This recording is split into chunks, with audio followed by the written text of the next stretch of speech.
The secrets of ancient medicine have remained impenetrable for thousands of years. But now they are being rediscovered. Buried within forgotten texts lie accounts of shocking, gruesome treatments. How did Incan surgeons drill through the human skull to save patients from certain death? How did a fish with the power of a taser gun cure pain? An extraordinary surgical tool used to operate on a prince with one of the strangest head wounds in history.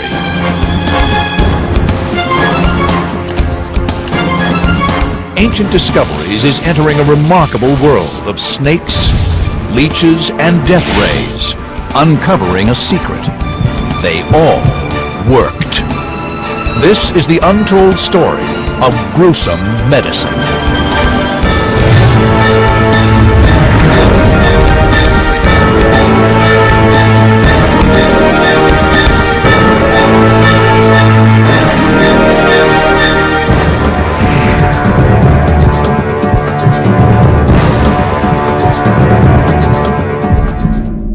Bloodletting. The very word conjures images of cruelty and sacrifice. Beginning over 3,000 years ago, patients were bled to death in their thousands.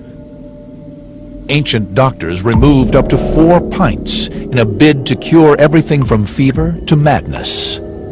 It does sound outrageous to open the veins and drain somebody of their life-giving fluid, but in some circumstances it can actually be beneficial.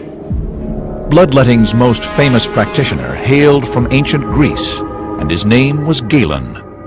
Born in 129 AD, he was to become worshipped as a god for his miraculous healing powers. Galen had a theory of medicine that was based on balancing humours throughout the body. And he assumed that in order to get the right balance of humours, if you let out blood, then the humours balance themselves. A chilling array of tools were used to open up his patients, from hooks and scalpels to knives and cutting machines. The most notorious of all was the leech. I think most patients today, seeing leeches on their body, would throw up their hands in horror, as it being an outmoded form of treatment. But it has undergone a resurgence. Galen's theories, along with the use of leeches, have been dismissed for centuries. But now, recent evidence has caused medical science to reevaluate them. At the Ancient Discoveries Laboratory, leeches expert Carl Peters is investigating the leech's blood-sucking powers. In this small vial here, we have just some ordinary sheep's blood, and on the bottom we have some collagen membrane. So we'll put the leech on the bottom there, and then hopefully it'll drain the vial. Over 20 minutes, the leech sucks the blood from the vial, multiplying its body weight by up to 4 times. The question remains, how could this phenomenal sucking power be used to save lives? For a window into how ancient leechcraft worked, Ancient Discoveries has brought in a human guinea pig, former military officer David Shaw. Dave is about to feed these miniature carnivores with their food supply for the next 6 months. I'm not a fan of needles at the best of times, and the leech is like a little biological needle, I suppose, but he's got about 300 teeth, or so they tell me. So yeah, a little bit anxious, a little bit nervous. Carl attaches the leech to Dave's calf. It begins by flexing to increase body volume and prepare for drinking up to 50 milliliters of human blood. After 25 seconds, the leech breaks the skin. When it makes the hole, it bites in. It's got three jaws, 125 teeth on each jaw. Normally, when the skin's surface is broken, a blood clot forms to prevent us from bleeding to death. Here we see the leech's 3 jaws. Leeches have a unique substance that overrides the body's clotting mechanism, their saliva. This acts as an anticoagulant, which prevents the blood from clotting. In the ancients' procedure, as now, the leech falls off once it's had its fill of approximately 2 ounces of blood. It was quite an experience. It surprised me the number of times that you actually felt a little sharp prick, and apparently the leech is not happy with just one bite of the cherry. He likes to dig a bit deeper and find the optimum blood supply. You could feel the bodily contractions of the leech as he kind of ingested the blood, but you couldn't feel a flow. Now begins the second part of the ancient procedure. Most of the blood wasn't removed by the leech itself, but from the unclotted bleeding caused by the leech's saliva. Once the leech feeds, because of the anticoagulants in the area, it'll sort of help the area decongest, and the hole it makes will still bleed for about 10 hours. So you get the blood into the artery and out of the hole the leech is made. So it's keeping the area alive long enough for the body to repair. These limbs are suffering from a septic necrosis, which is caused by a lack of blood supply and bone death, a condition seen on the battlefields of ancient Greece due to sword and axe wounds. As the blood vessels are severed, limbs are deprived of critical nutrients in the blood, resulting in amputation or death. The leech's saliva contains agents that vasodilate the small veins and capillaries in the flesh. This allowed ancient leeches to draw the blood evenly through damaged flesh, keeping it alive while it healed.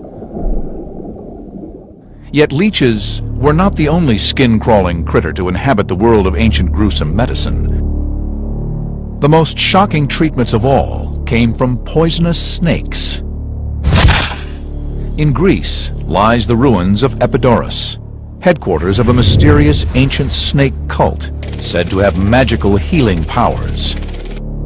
It was founded in 300 BC by a demigod whose name was Asclepius. The cult of Asclepius was very important in ancient Greece, and people would flock from all over Europe to visit him and to receive his wisdom and his healing and his diagnostic powers. Asclepius's symbol of healing was a snake. There is the fable of the snake bringing the herbs of life, and it is thought that his symbol of the staff with the single snake coiled round it arises from that story. Asclepius's snake potions were said to have the power to revive the dead. For 2,300 years, they have been dismissed as myth. Now, modern science may provide clues as to how the snake potion worked. The Liverpool School of Tropical Medicine in England houses over 200 of the world's most poisonous snakes. Dr. Rob Harrison is one of the foremost experts on the medical effects of snake venom. In order to make a snake potion, the ancients would have needed to milk the venom. Our subject is the horned viper, one of the most dangerous snakes in the world. Venom extraction is a dangerous procedure. It should only be done by experts. It's important when I'm helping Paul milking the snakes that we're not scared, but that we feel competent. Anxious is all right, scared is not all right. The horned viper is native to northern Africa, and just half of its maximum dose is enough to kill an adult. If a person was bitten, they could be in a life-threatening situation within 20 minutes, half an hour. Okay, Paul, are you ready for that? Yeah, ready. As Dr. Harrison and his snake handler, Paul, extract the poison, they are replicating a process carried out by the ancient snake handlers. You got the green one? I've got the green. Okay, good. Right. Yeah. Ready? Got it. Once the snake is trapped, the handlers place its jaws over the edge of a beaker and force the venom into the beaker's bottom. Modern research supports the idea that a snake potion would have had certain benefits. The neurotoxins can be used to create drugs that treat Alzheimer's and memory loss, and its hemotoxins help combat heart disease and high blood pressure. 125,000 people die every year from snake bite. High blood pressure certainly kills many more people than that. And the ACE inhibitors, which are the most effective drug against high blood pressure, were developed from snake venom proteins. So we should look at snakes not just as enemies, but also as potential contributors to our better health. If the ancients did access the same unique properties of snakes as modern medicine, how did they ingest the venom in the first place? Amazingly, they may have drank it.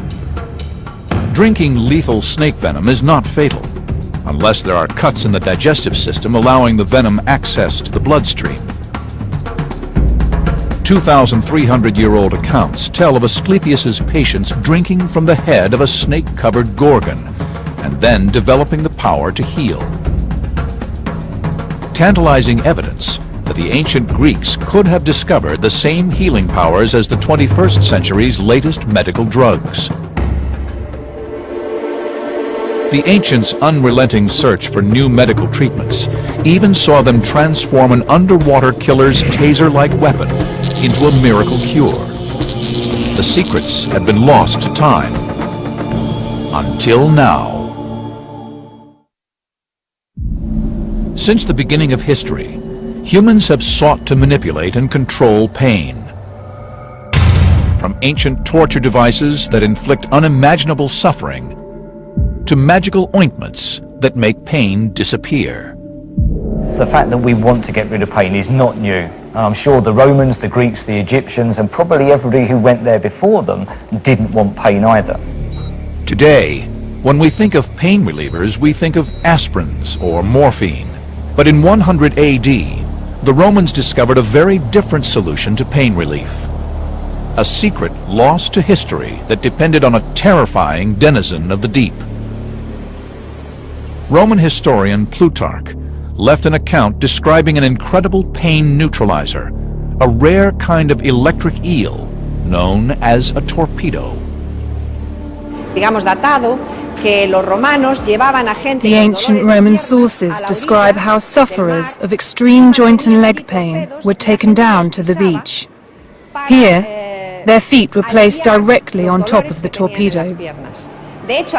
After time, their suffering abated and their pain disappeared. The Roman accounts tell of how the torpedo could be used to cure almost all pains, from stomach cramps to syphilis. But aside from the basic ancient descriptions, nothing is known about how the treatment actually worked. How does the jolt of a dangerous animal relieve pain? At the Finisterre Aquarium in La Coruña, Spain, torpedoes are being scientifically examined for the first time. Fernanda Migueles is a marine scientist who has long been fascinated by the fish, whose deadly electric shock weapon may have the power to heal. It's a fish that has remained mysterious for centuries because it primarily lives undercover on sandy beds, hidden from human eyes. The torpedo's electric discharge is primarily for defense, but it is also used to kill prey. When in attack mode, the torpedo electrocutes its target fish, paralyzing it before swallowing it whole. To unravel the mysteries of the torpedo, the fish's deadly electric charge must first be quantified using the latest scientific techniques. To do this, the team need to move the torpedo to the laboratory's test center. 2 millennia after the Romans discovered the torpedo's electric powers, modern science can now reveal how the electricity is produced. 2 electric organs, each containing over 1,000 cells, form the torpedo's electrical power station. When the torpedo stings, the brain signals for the cells to fire, and an electrical charge is produced. Each of the cells produces a small quantity of electricity, but the combination of many cells, all acting in unity, generates an exceptionally powerful electrical discharge. The result is a living aquatic taser. This machine here is an oscilloscope. We use it to measure the torpedo's electric discharge. It measures the voltage of the charge in relation to time. Today, we are going to measure the highest electric charge that it is possible for the torpedo to produce. Torpedo is Latin for paralyzed. So Fernanda must take great care when handling the fish during the test. The torpedo fires its electric bolt, which registers at 20 volts, almost twice the shock level from a modern car battery. Look here. There is a signal of 20 volts, firing 3 times at intervals of only 5 milliseconds. This would cause a severe pain if inflicted upon a person. The Ancient Discoveries team now have a solid reading of the torpedo's electric potential. But the vital question remains: how did the Romans transform an aquatic taser weapon into an anesthetic? At the Ancient Discoveries Pain Lab, Dr. Watson is about to test how Plutarch's astonishing 2,000-year-old pain reliever actually relieves pain. And for that, we need someone in pain. David Shaw has returned to put his body on the line for another daredevil ancient experiment. We're going to measure how tolerant Dave is of pain. Dr. Watson places Dave's finger in a device called an algometer. This will push him to the limit of pain endurance by squeezing his finger until he can bear it no longer. I'm going to put your finger in here, and I'm going to keep squeezing, and I'm going to keep applying pressure until you tell me to stop. It's going to hurt, so give me a finger. I'm going to start applying the pressure, and I'm going to squeeze and squeeze and squeeze. As Dr. Watson cranks up the pressure on Dave's finger, neurotransmitters shoot up through the nervous system at 300 feet per second to deliver pain messages to the brain. At this rate, his brain is experiencing pain signals commensurate with a second-degree burn. Go on, keep going, keep going, keep going. Had enough? A bit more. Oh, that'll do, that'll do, that'll do. Well, Dave, that was 827. Well, 827 is not too bad. That's certainly higher than average. And but then, given your background and your exposure to pain in the past, then I'd expect you to be higher than average. Oh. Dave's reading reveals he is able to withstand 827 kilopascals of pressure, equivalent to having a 700-pound person standing on his finger. It's kind of an all-encompassing pain that you can't really escape from.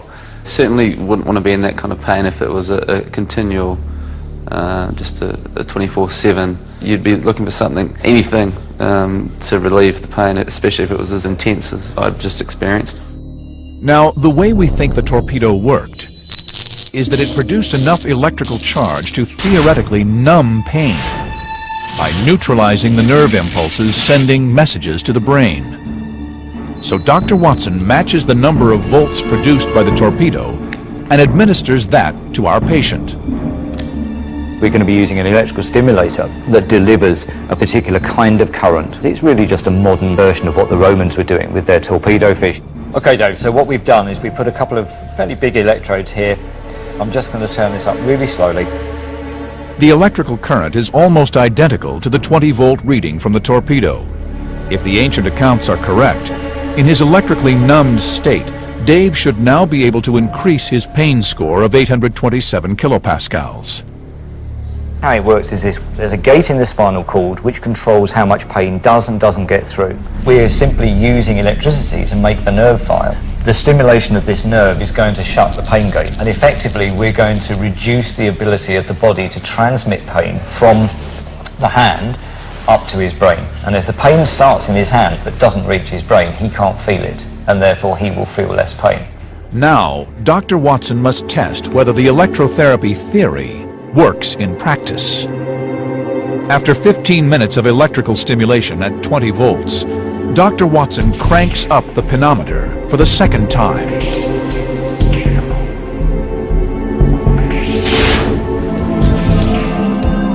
The penometer crunches Dave's finger into 1/4 of an inch.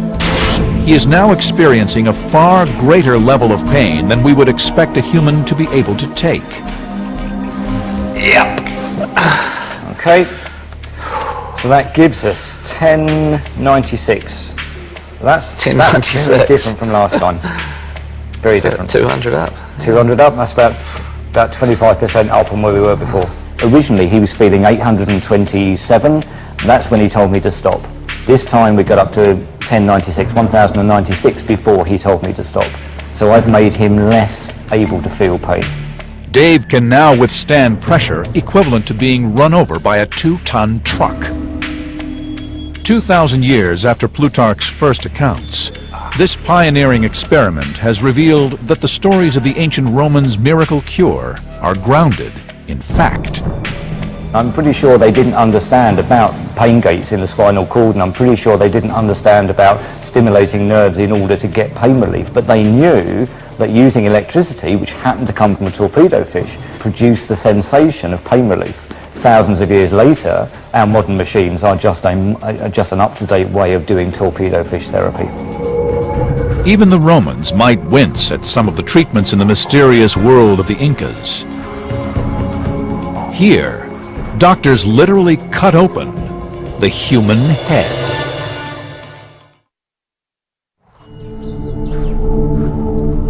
In Cusco, Peru, in the remote reaches of the Andes, a cache of over 500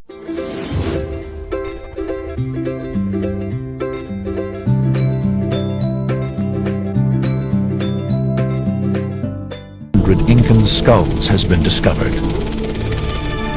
Over half bear signs of terrible, seemingly impossible injuries. Circular wounds in the skull up to 3 inches across, too precise to be inflicted by any known weapon. Evidence of an ancient, gruesome practice. Inca historian Peter Frost is investigating the mythical world of the Incas. The mystery of the Incas comes from the fact that they were a civilization that grew up in isolation from the rest of the world. There wasn't any contact with them, and they didn't have a written language.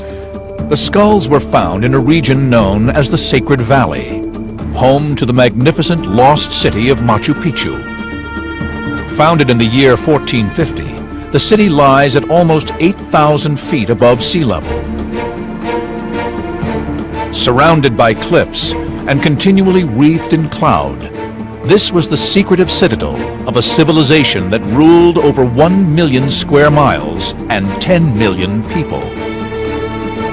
Yet the Incas lived here for just 100 years, sucking the mystery of the Incan skulls into the mists of time. 5 centuries later, new forensic evidence may yet solve the riddle.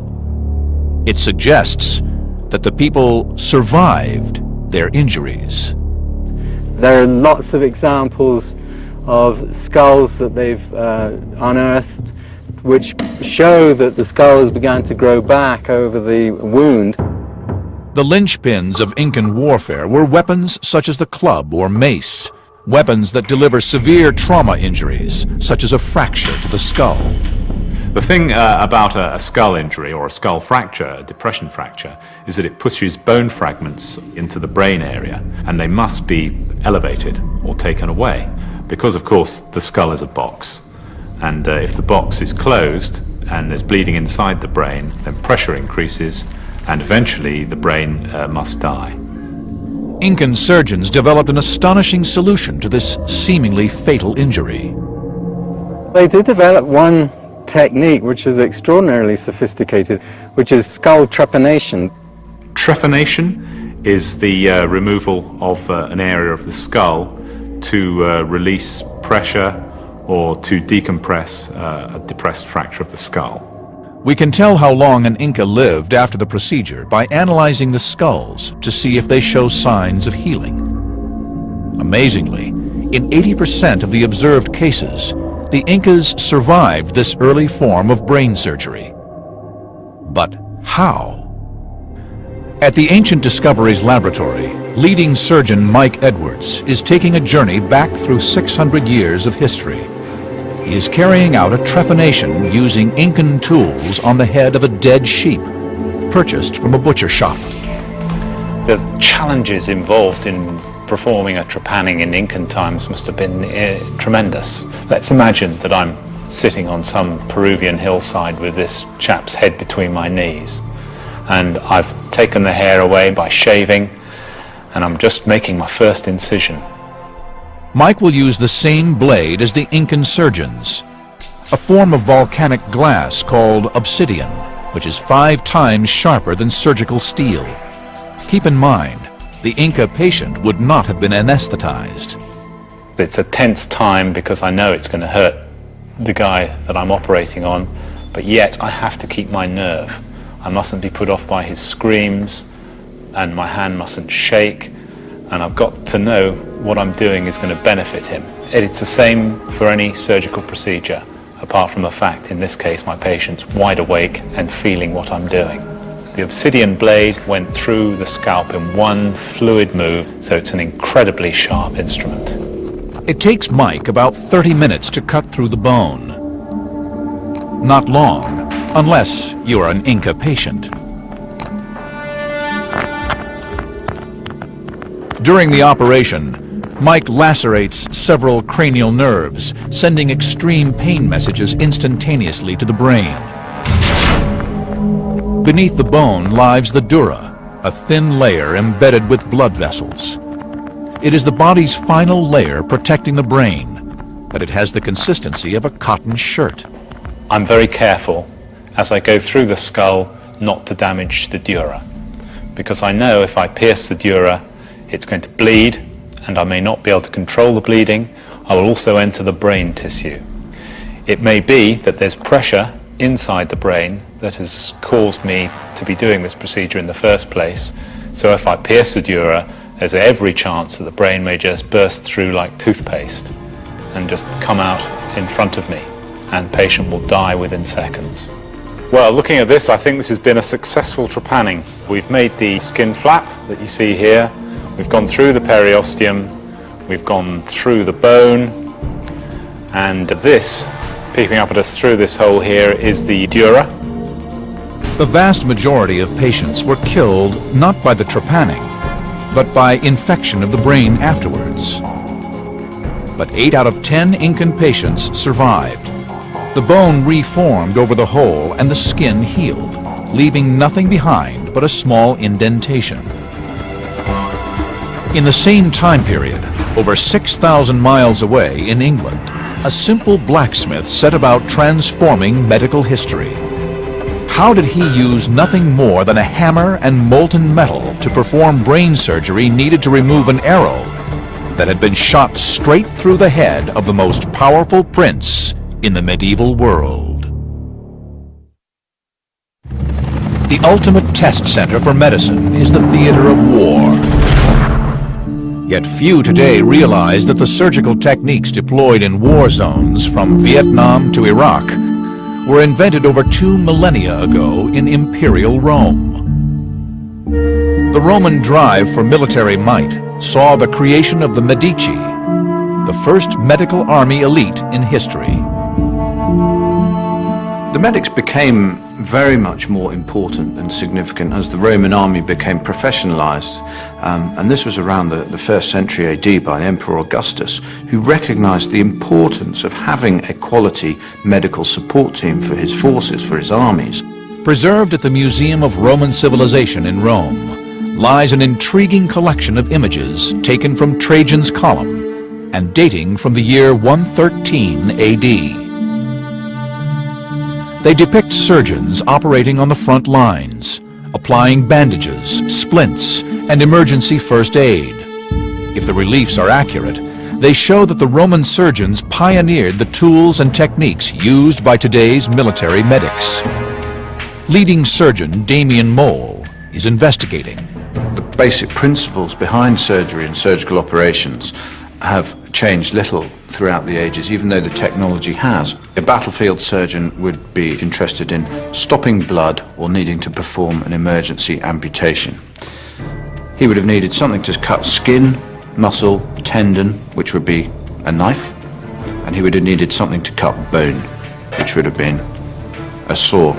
This saw is still used by many operators to cut through bone during an amputation. An extraordinary account left in a 2nd century text by a Roman surgeon named Celsus describes an early use of scalpels, hooks, and clamps. Amazingly, its instructions are still obeyed in operating theaters today. Modern surgeons clean and stitch up wounds, just as he recommended over 1,800 years before.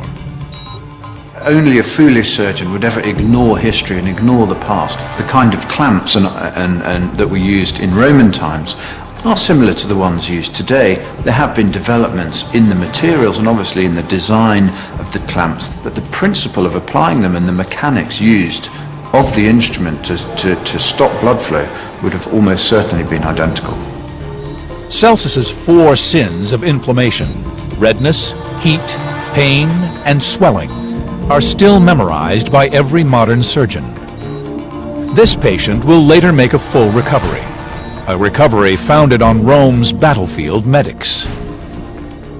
Yet throughout history, survival depends not just on battlefield innovation, but also on rank and influence.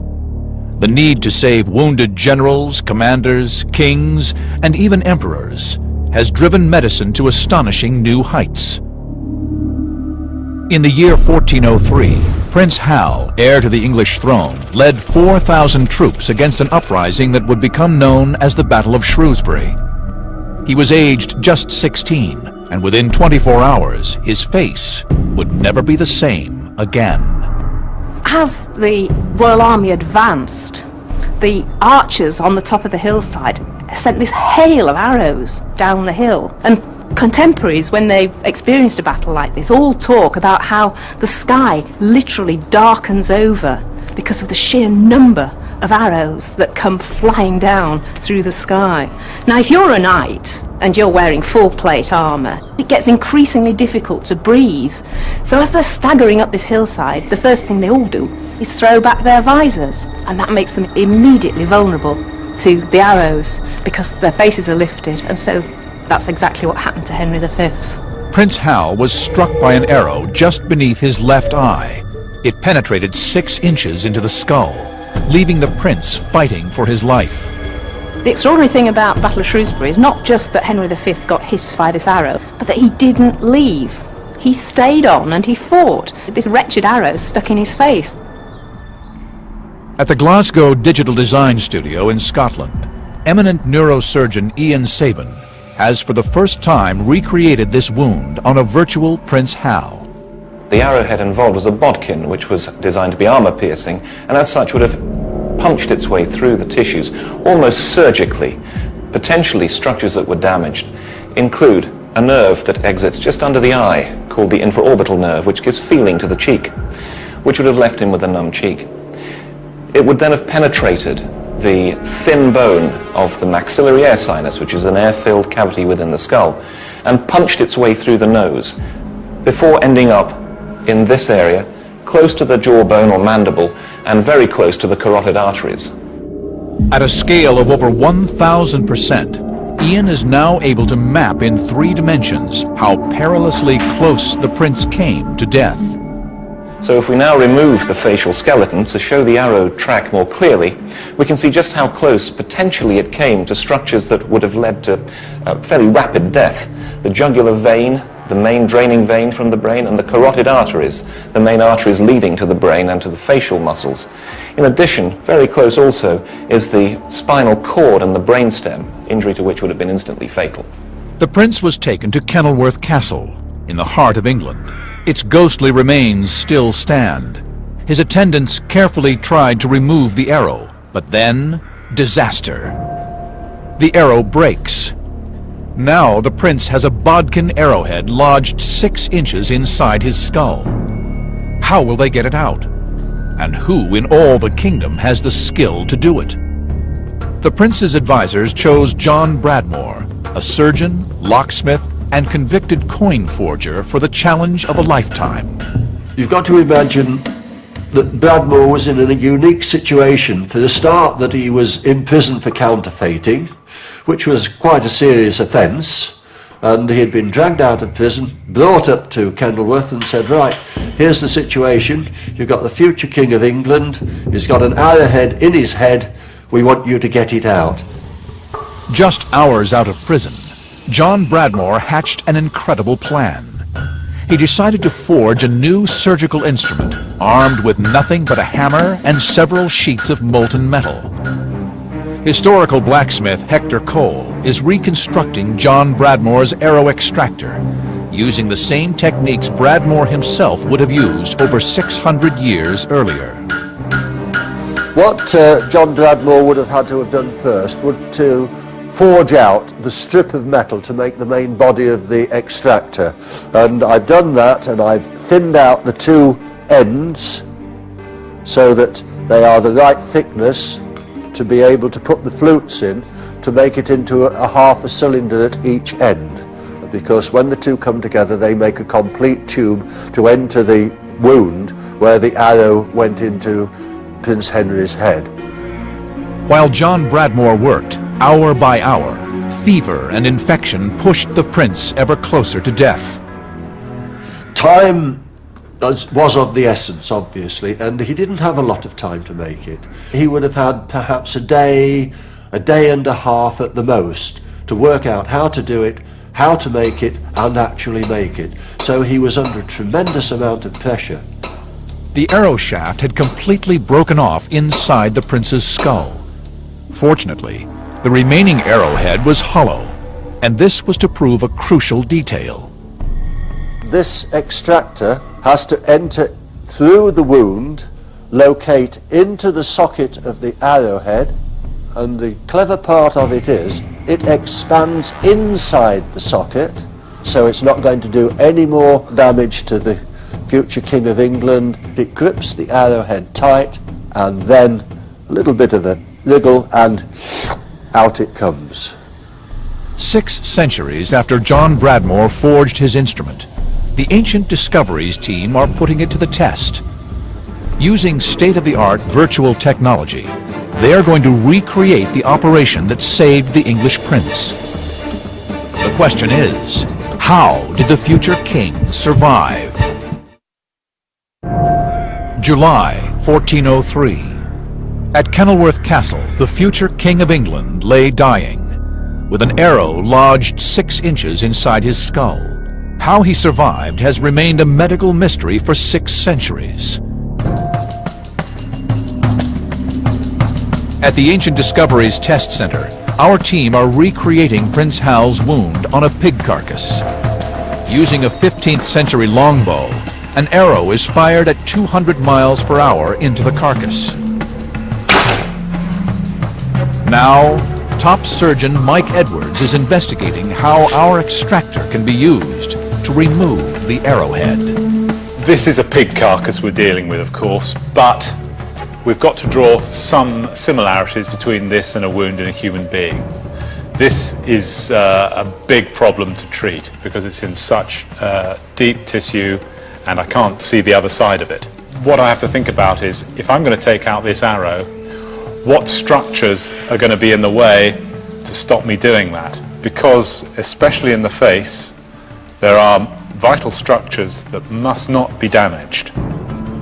Mike's challenge is made more difficult because we know that during surgery, the arrow shaft was broken off, leaving the iron arrowhead deep inside the 6-inch wound. Now, as you can see, we've taken out the shaft of the arrow, but there's no arrowhead on it. And of course, this must be buried within the wound. Now, John Bradmore knows that there's an arrowhead lodged in there somewhere and he's got to get it out.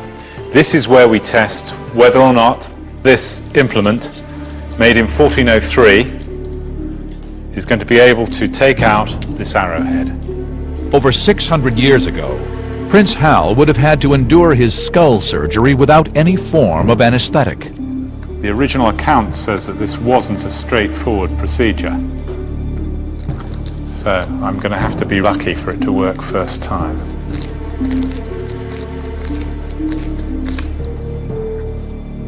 And it hasn't.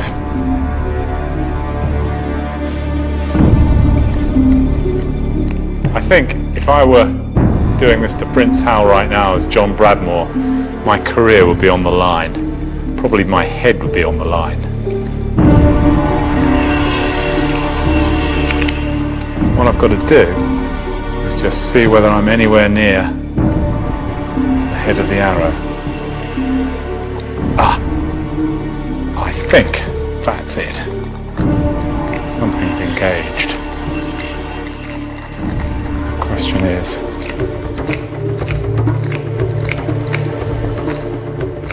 has it been enough? I'll just tighten the whole thing way down. Oh, joy. Mike's success came only after much trial and error, and it thus poses a further riddle. How did the prince survive such an invasive procedure? To discover this, the team need the technology of the future to look inside Prince Hal's head. At the Glasgow Digital Design Studio in Scotland, groundbreaking virtual technology may yet crack the riddle of the prince who should never have become king. What we've done with Prince Hal has built a three-dimensional model, but in layers, if you will. We've started with the outside tissues and worked in three-dimensionally. So we've been able to construct the brain, the skull, all the major systems that are inside our head, and actually understand very clearly where the arrowhead was actually lodged. The team are setting out to model the Prince Hal story in a 3D virtual space. Every real element is modeled to within 1/25th of an inch. The way that we would build up a realistic 3D image for the arrow or the extractor would be to make the outline of the item. And then we would use that line to make a set of surfaces. We can then use reference imagery from photographs we've taken, which we can then project onto the surfaces that we've created from those very basic lines, and we end up with what looks like a very realistic end product. All of the virtual elements are now in place. Neurosurgeon Ian Sabin is about to carry out the first ever virtual operation on a historical figure ever attempted. We take away the skull and the muscle layer, please. Okay, we're going into layer selection mode. There you go. Ian is able to visualize the virtual prince using 3D glasses. Haptic glove technology then allows him to manipulate the prince in a virtual space. Arrow extractor, please. Okay, here's the extractor. The arrow took the only non-fatal trajectory available. It missed the central spinal cord, the brain stem, and the most vital blood vessel in the brain, the carotid artery. So using Bradmore's extractor, I'm going to pass it along the track that the arrow created, just able to locate it into the socket of the arrowhead, and it appears it's in the right place visually. I can now have a much closer look, which of course Bradmore couldn't do. We can rotate the head and see the tip, and then get a really close view. And that's a view that I've certainly never seen before. That's phenomenal. Just missed the carotid artery. He was that close to death. At this point, 600 years ago, the prince would have been feverish, his heart rate approaching 120 beats per minute.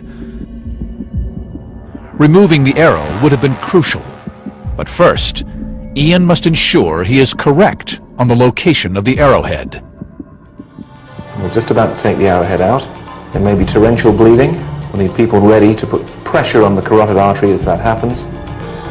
Have some packs ready and some vascular clamps. Screw the thread home to open up the jaws so that I can now rock the arrow backwards and forwards, freeing it from its bony entrapment and gradually pulling it back.